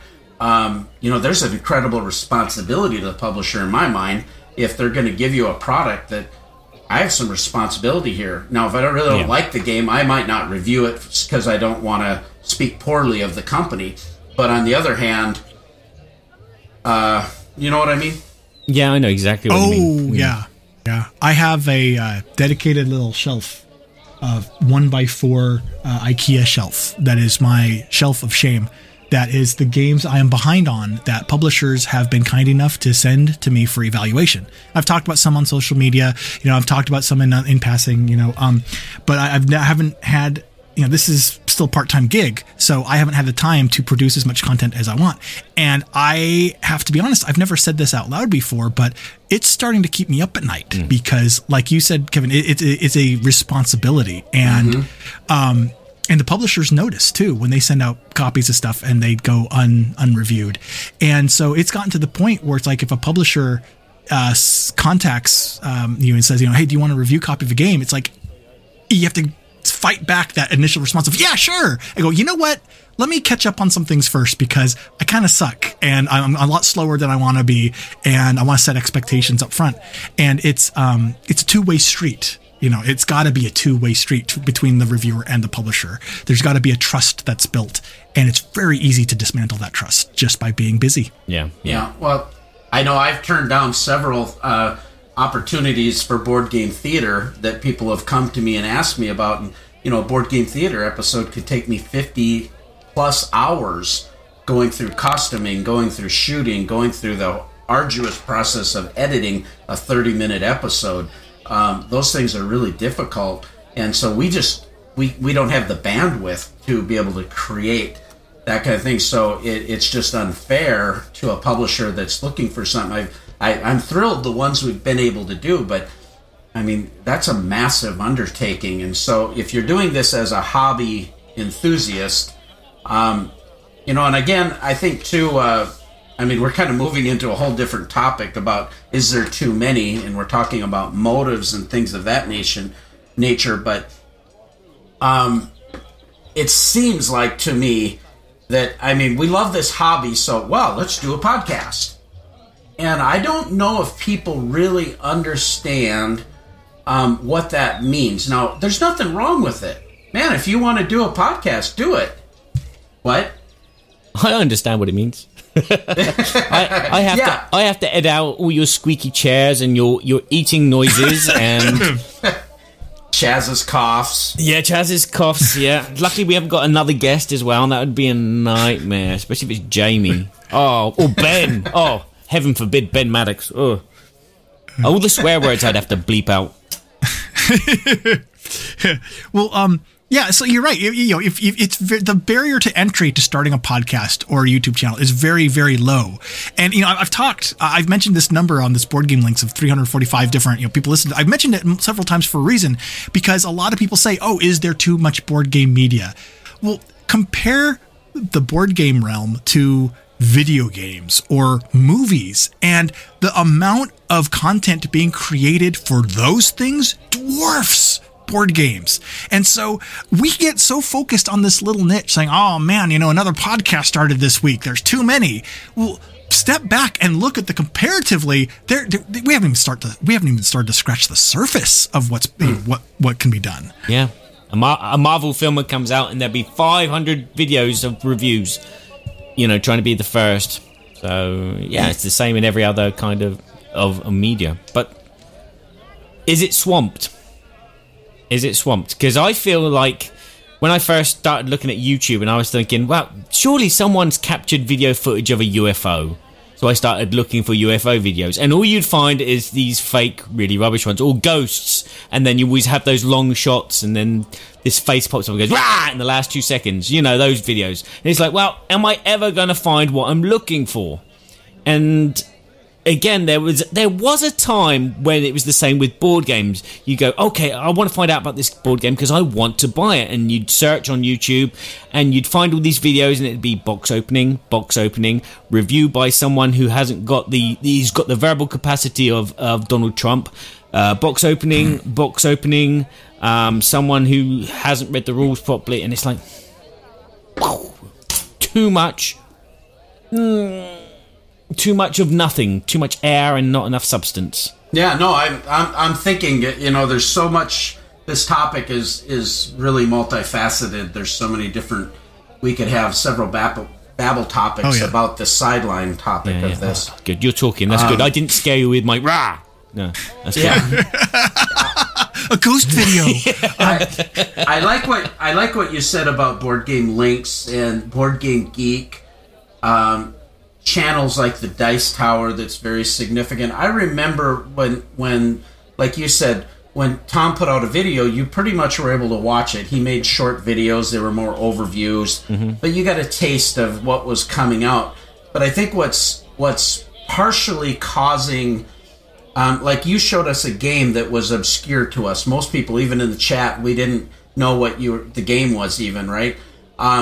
You know, when you have 1,500 games coming out in a year, Curse Court, you have this massive amount of product coming out, and you know it's like it can't all get covered. So in one sense, we don't have enough media people because everything is not really being covered. Only the real hot popular stuff is being covered. You know, all the hot A titles. So do we need more people to talk about other things? I know Chris Whitman is doing a new kind of like a talk show, like the Tonight Show, and he's creating a different format that's going to be board game centric, but it's not going to be we're going to talk about XYZ game and how it plays and what we think about it. There's a lot of people that were parroting, if you will, what other content creators are doing, whereas I would love to see more innovation like that. You know, you see Man vs. Meeple, and they came out with their studio. Well, all of a sudden, everybody went, ooh, look at the studio. I mean, it was kind of a cool thing. And then all of a sudden, you saw people, hey, I think I could upgrade my space to make it more friendly for different things. Yeah, but how many channels upgrade graphics and things, and then you get to the actual game part, and it's some guy with their iPhone just going, okay, over here is... Oh, I've lost it. It's fallen on the floor. Those types of videos. There's... I hate to pick on those people because I started there as well. I was doing handhold phone jobbies, but, you know... There's still too many people that go, oh yeah, I know what to do. I'm going to do this, and bang! I've got this graphic designer who's done this, and I've got some flash things, which flash. I think my point with all of that is, you know, I'd like to see some innovation, but I think because the number of games that are coming out, and then compared to the content creators, but when we see the other hand of it, you know, it's a little multifaceted point I'm trying to make, but there's so much material out there. Like, I can't watch all the Tom Vassell videos anymore. I can't watch. I mean, to me, it's gotten to be so overload that it almost turns me off. Robert Oren, he's one of my good friends in the hobby, and I always pick up his Sunday vlog, but I don't have time to watch his painting videos. I mean, they're hour-long videos, and sometimes I'll be able to jump in there, but... It's like watching paint dry. Well, he's fun, you know. He does something that's so unique that I don't see anybody else does. He's got a massive community that joins in on the chat while he's doing it, and so he stops for a second. He'll comment on what he's doing, but then he's talking with the community. Well, that's a really neat thing. But you know, when you're producing 10, 12 videos a week, and then your other favorite podcaster is doing 10 videos. And then we've got audio content. We're talking about videos here. What about all the audio people? Oh, yeah. I think that ties into what Barry said. I like the question you asked, are we just swamped? And, are there too many voices because we are swamped? And another reason why I think that there's not too many voices is because, like you mentioned with Robert Orrin, as long as you realize that the audience is going to change over time. The YouTube channels that I subscribe to, both for board games and other content, over the last 4 years, they've evolved and changed. I've added subscriptions, dropped subscriptions because people, their choices, their likes, their tastes evolve. But also content creators will evolve over time. Like look in the Dice Tower. From Barry mentioned it started out as just overviews of games, and now there's lots of live playthroughs and other things on there. Top 10s and and now box openings and top 10s. Exactly. Yes. And this Chaz guy. But no matter what content you are creating, I think the example with Robert Orrin really underscores it best, is because people are looking for two things when they come to YouTube or podcast or anything. One, they're looking for information, whether that information is information on product or just to be entertained or whatever, but they're looking for that source material, that I'm just going to call it information. But the second thing that they are looking for is a relationship. The reason that YouTube is one of the reasons it's so popular is because it's a video format. You can see my face. I carry on a conversation with you. I can go to conventions and meet these people and play a game with them. And live chats. You establish a relationship. I feel like I know Kabuki Kid as almost one of my best friends because every live stream I have done and been in, Kabuki Kid is present. But I have never met Kabuki Kid in person. But I consider Kabuki Kid one of my good friends because of the relationship that this is like. So as long as there are people that like Robert Orrin, he's having live chat and everything, he has his vlogs and stuff, as long as the people are there to create these relationships, and that's one of their priorities, that's I think what allows us to not be swamped, allows us to have more room, because everyone is different and you're going to form a different relationship with these different people. Next week, Kabuki Kid, special guest.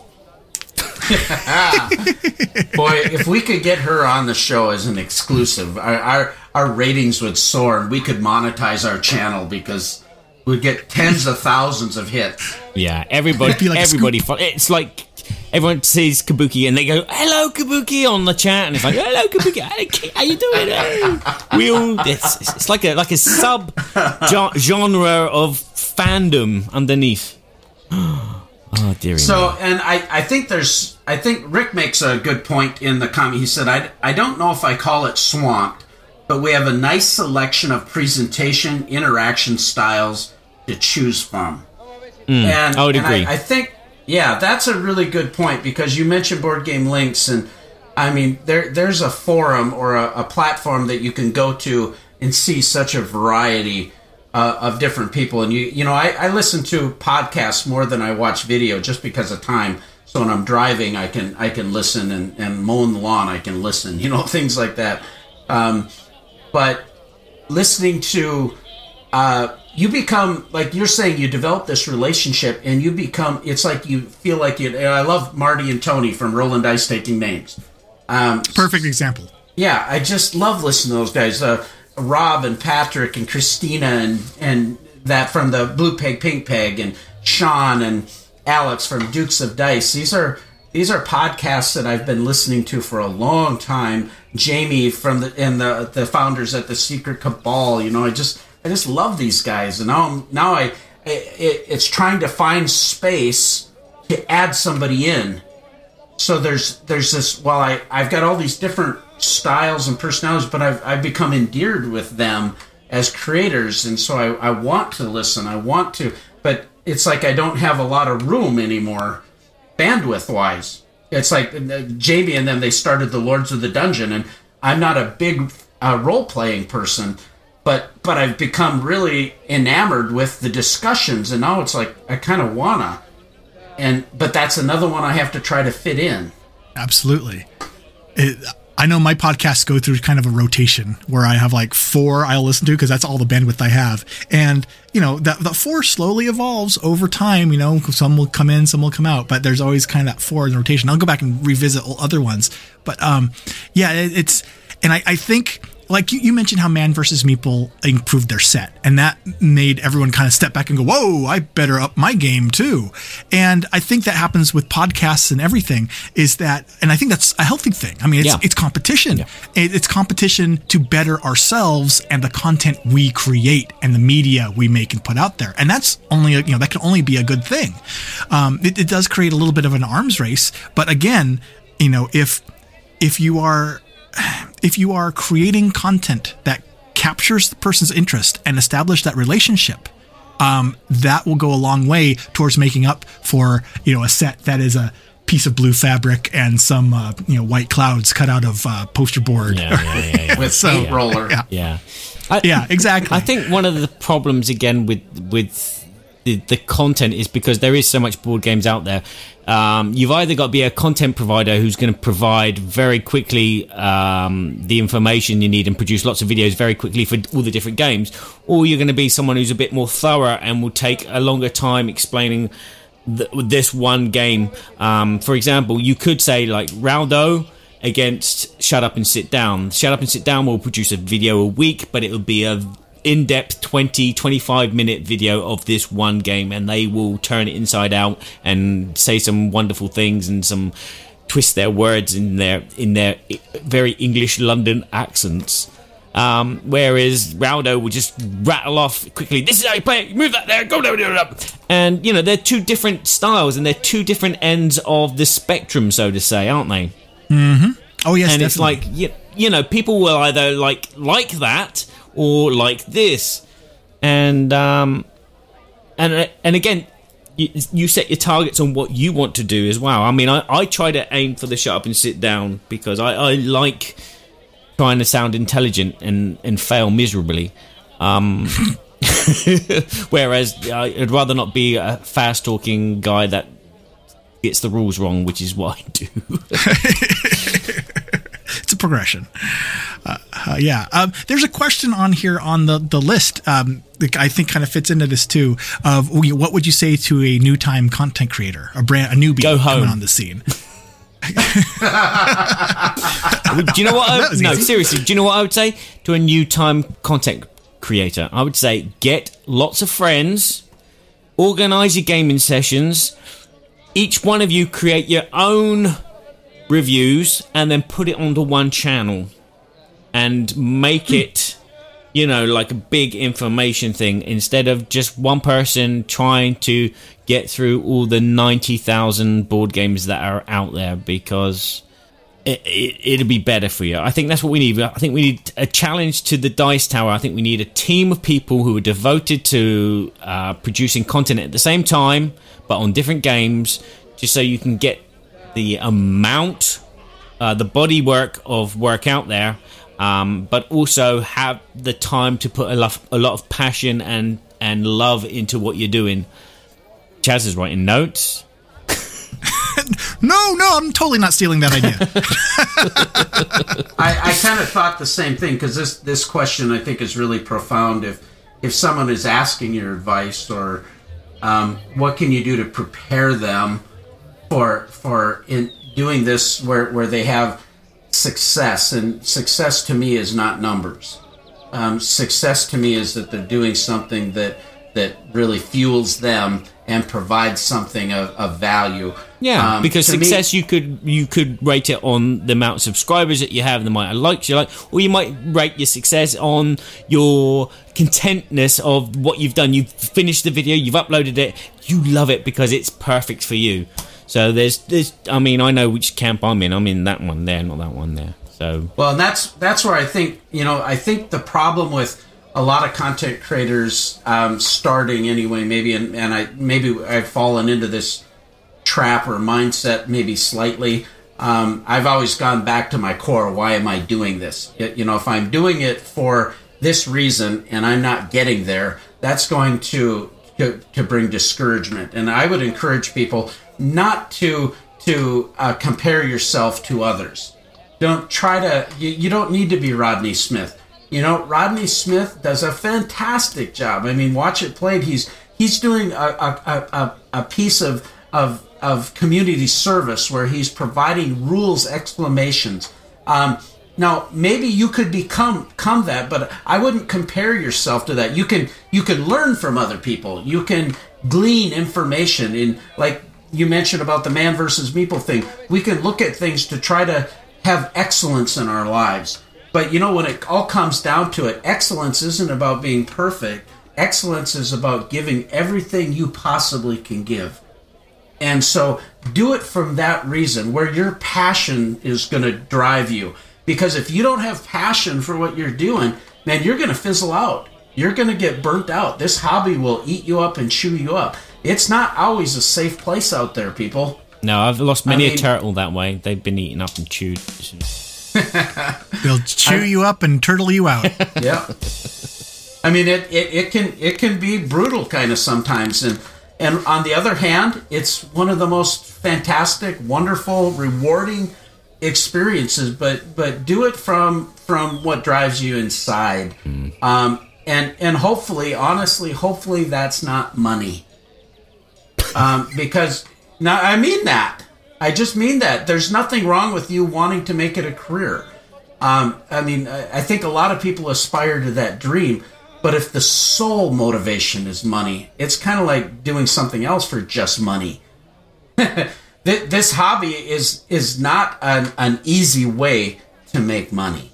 No. So I would encourage people, do it from what drives you. If it turns into something that you can make a living at, well, that's a double bonus. But allow your heart to drive you, and then create the things that you're excited about instead of just parroting what other people are doing.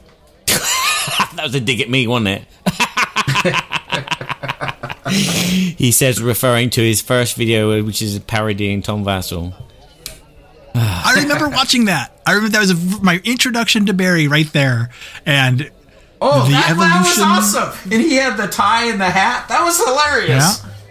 Yeah. Okay, I'm going to sign off now. I'll leave you alone. That was awesome. Get a room. Well, I think what would you say, Chaz? What would your advice be to a new budding content creator? I've given this advice a few times, and it's still the best advice I can think of to someone who's brand new. Is to increase your odds of success, the best way to increase those odds is to be one of three things. To be first, and unfortunately, when it comes to creating board game content, you're not going to be first. There's people been doing this over a decade longer than you have, so you're never going to be first. You can be the best, but that's subjective. There's every single new thing I try in a video, I'll have 100 people say, I love this new thing you did. And 100 people say, I don't really like that new thing you did. So you're never going to be able to please everyone, and you're never going to be the best. It's very difficult to be the best. You can be polished. I love what you just said, Kevin. Excellence is giving everything you can possibly give. That's going in my notebook right there. I love that. So you have to do that. But so instead of those two things, keeping those, in mind, but the third way is to be different.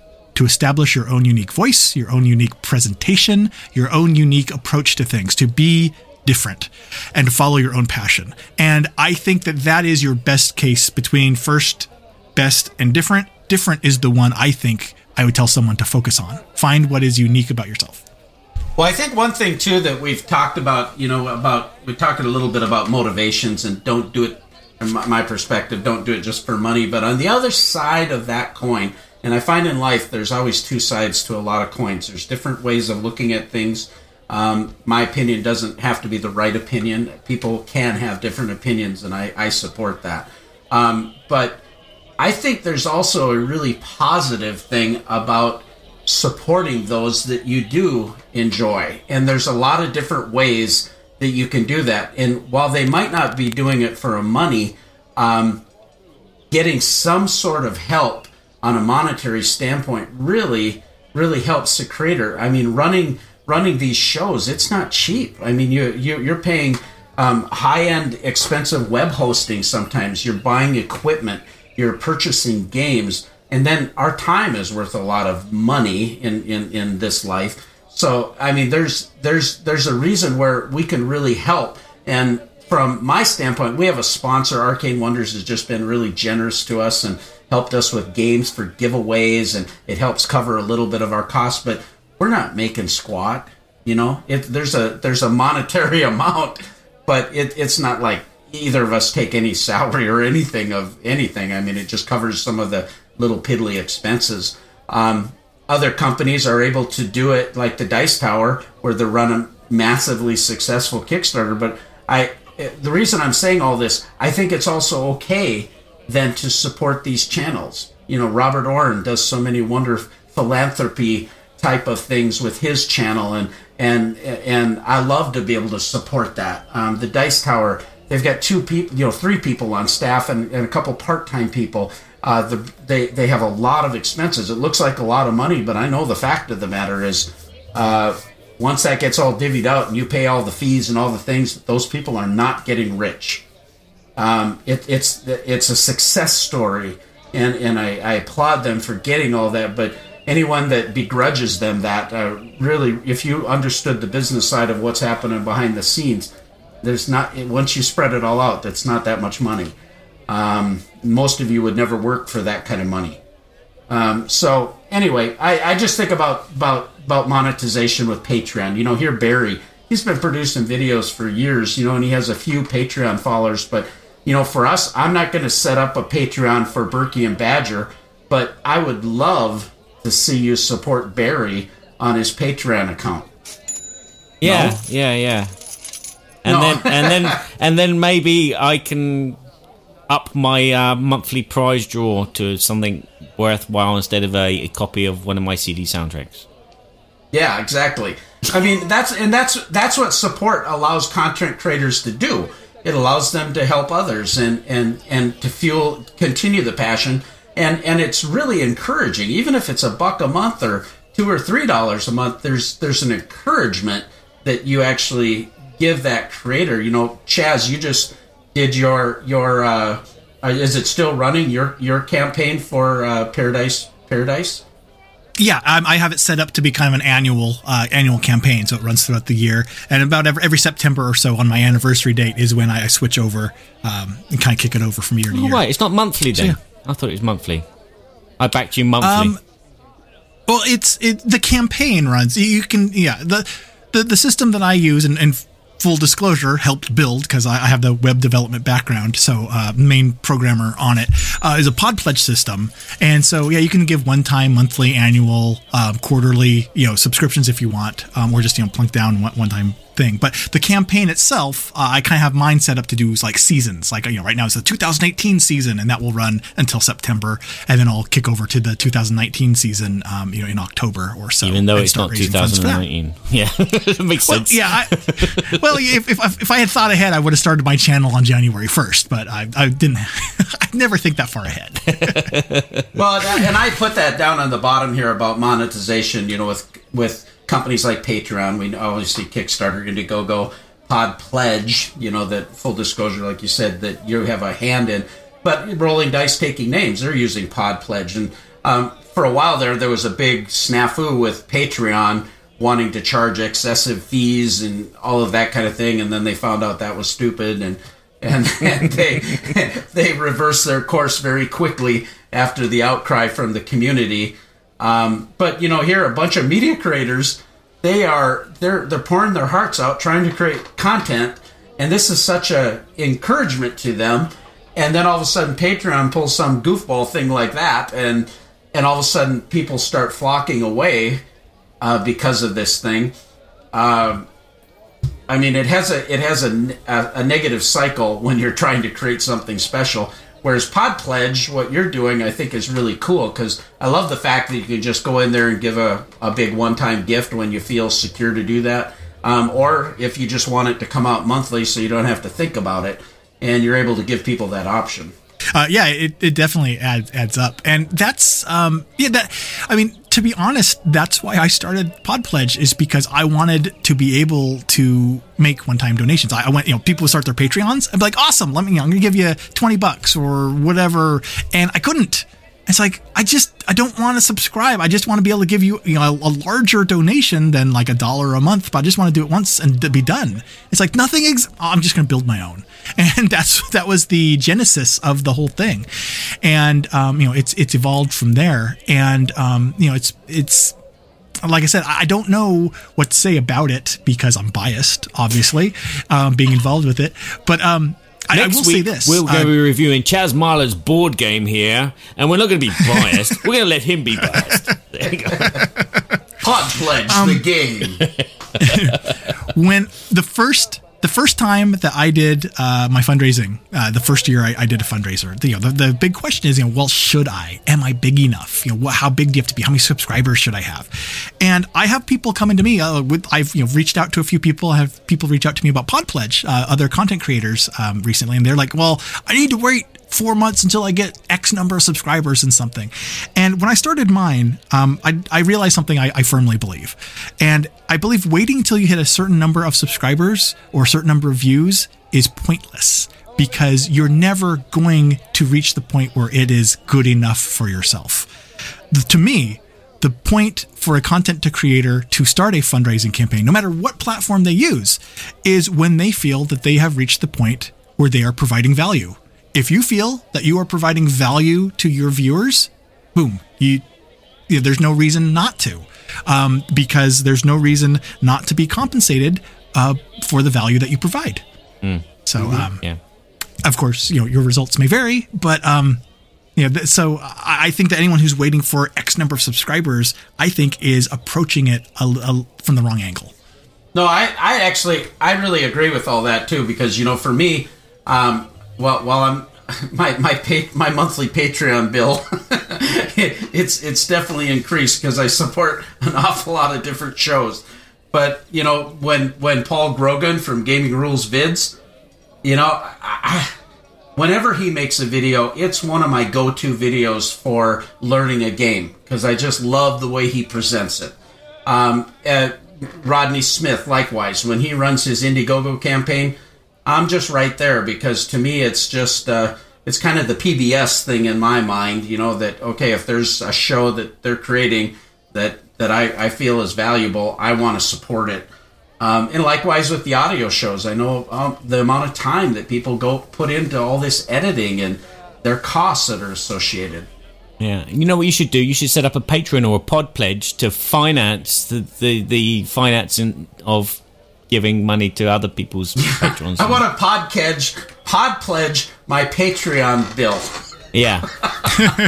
I actually am working on another channel that is tips and stuff for content creators with like private live streams and stuff that actually might be doing that. So when you see that, no, I didn't steal your idea. I stole a different idea of yours. I didn't steal that idea. But I was going to say, there's a little secret. A secret I discovered for anyone who is a content creator that's considering starting a fundraiser or something. A little secret I discovered is that people like to spend their money on things that they want to spend it on. People, if they enjoy your content, people will be happy to kick in and support you. It was an epiphany the day I realized, wait, that's the entire purpose of money. That's the whole reason for money, is to spend it on things that you like. And so people will be happy to kick in a few bucks to you each month or something or whatever. And so a lot of people are intimidated by that. And I am a terrible salesman. I am one of the worst salesmen. I hate asking for money. I'm in the same boat. Yeah. Yep. And I've had to teach myself that mentality of, look, no one is going to know that it's an option unless you ask, unless you put it out there. And, it's amazing the amount of support that you will discover if you just go looking for it. Well, it kind of blows my mind. Sometimes I watch Robert Oren and he'll on there, and they have these I just forgot what they call them, super backers, or not super backers, but super chats. Super chats. Yeah, you can pledge and he'll be talking about something, how he's helping some family with the baby needs the special milk, and his wife has figured it out and how to get it at a discount and help this family. And all of a sudden, people will just start super chatting and donate money to help. Or he's got some shipping bill that he's dealing with. Now his dog has got cancer treatments, and and people just, like you said, they spend money on what they want to, what their heart drives them to. And I love that concept rather than guilt and shaming into, hey, we really need your help or we're going off the air. I hate that approach.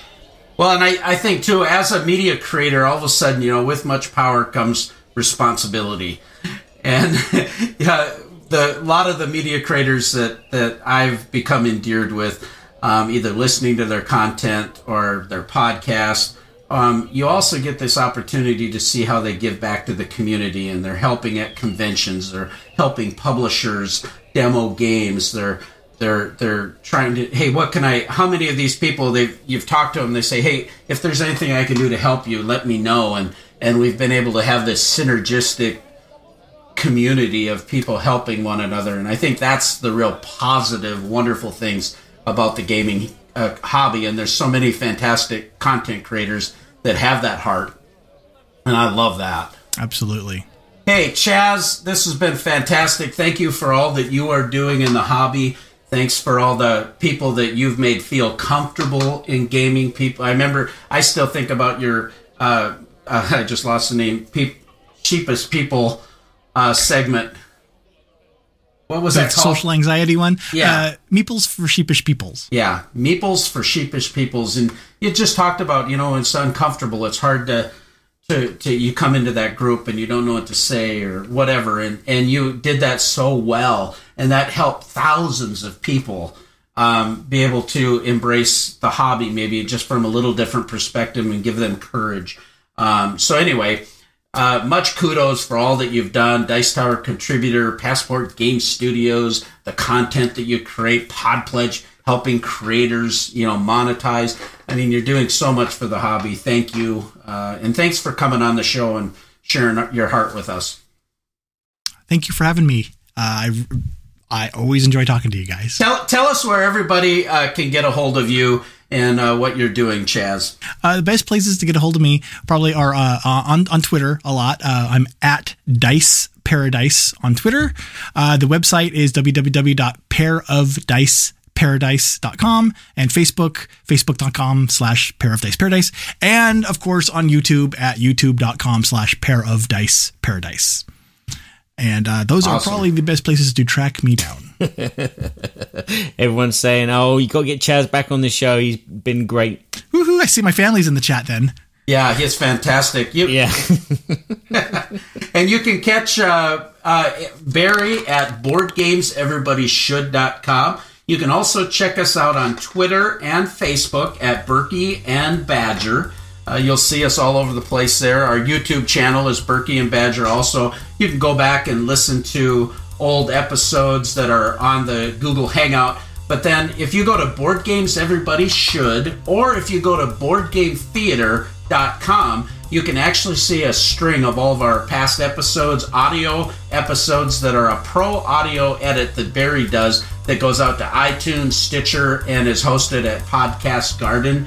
And you can check out some of those episodes if you'd like. And you can also check us out at the Board Game Geek Guild 2248. So I guess we're about ready to sign off. Again, thanks for our sponsor, Arcane Wonders. Check out all the great Dice Tower Essential games at arcanewonders.com. And Game Toppers for their wonderful tables. And maybe get your name engraved if Berkey's ever bored. He's got some time with his engraver. Things can happen.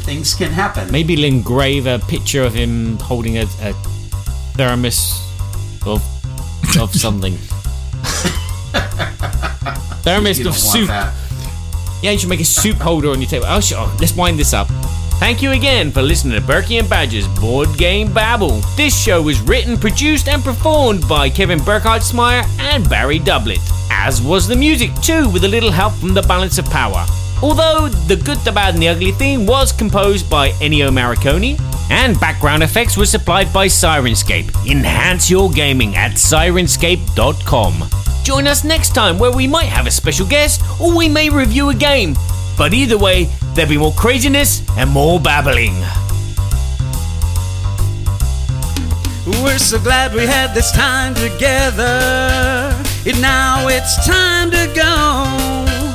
It won't won't be long until we have another show.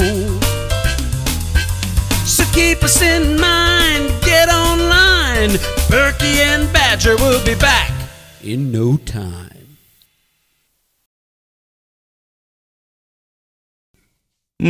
Oh, yeah. You got a drop? I'll No, go you drop. just got cookies in your I'll mouth. risk it in my mouth. You're supposed to be the master producer. Let's go. I am, but, yeah. I get so used to editing out all your table and grunting noises that you make. Oh, no.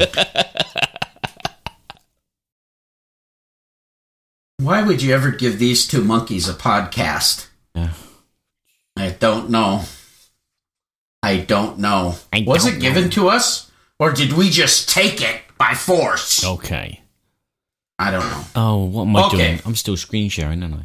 Yeah, we're seeing all your notes that you put in there that you said you wouldn't do. Yeah, but I need to put the notes in because I'm the one that does all Yeah. this podcasty stuff. I got my notes too, baby. Yeah, but I'm trying to save the environment because I got paper coming out my wazoo here. Yeah, you're passing paper now and polls. Passing paper to clean up all those charitable droppings. Yeah, okay. Okay, right. So